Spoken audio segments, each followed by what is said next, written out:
I thought about these characters and what would happen with them while we were still making the first movie. It always felt like there was more to do with them, and because we jump around in time and space, there's always the arcs finish to a degree, and there's a lot of open ends that are left intentional and unintentional that allow us to kind of revisit them.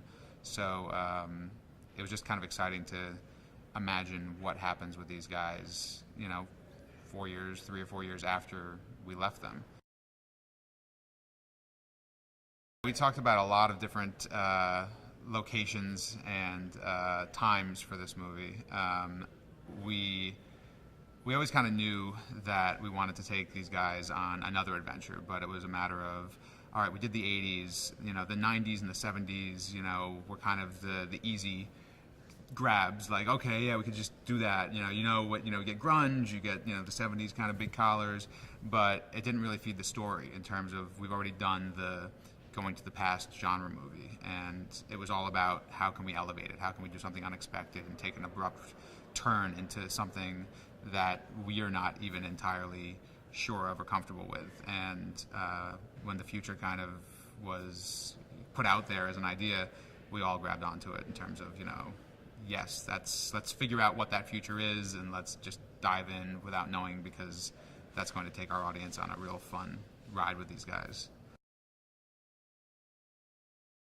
I really think what we got, what I intended to do with the first film and what we got, from the guys, from the actors, and from Steve directing it, so beautifully, is that it really is a movie about camaraderie and it's about guys dealing with regret and, what if you had that chance to kind of go back and do it. And a lot of movies have gone to that wish fulfillment place and have, visited that kind of story. Like, what if I could go back and change something and line every little thing up a little bit differently? Like, would that lead to success or more failure? Would I learn the lesson that I'm happy where I was in the first place?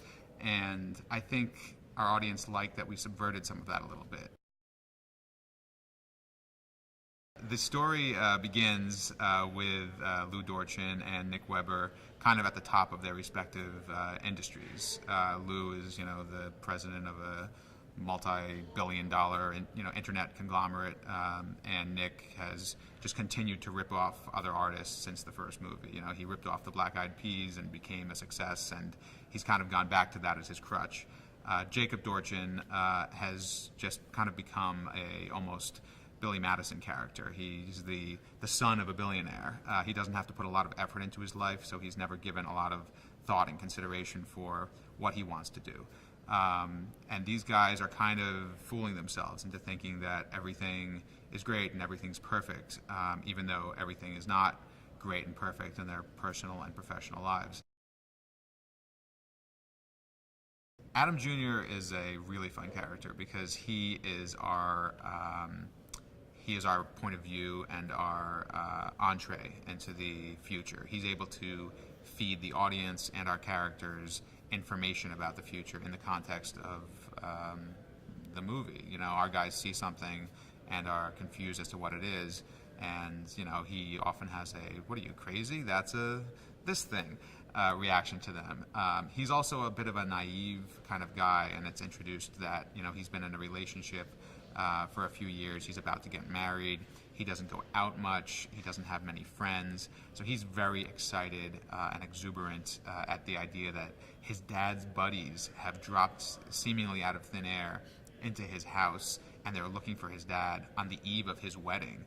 So it's the best thing to ever happen to him. And he is thrilled at the idea of joining these guys and going out into the world and experiencing a little bit of their life. So our guys are experiencing the future through him, and he's experiencing hanging with the boys for the first time through them. So it's that kind of intersection that gives us a lot of the fun moments that happen in the middle of this movie.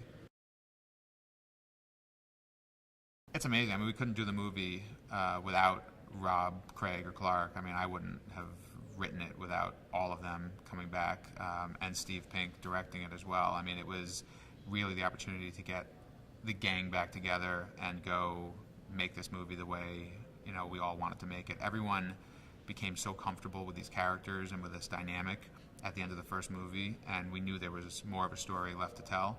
So it is just, I mean, every day it's the best possible collaboration with all of these guys.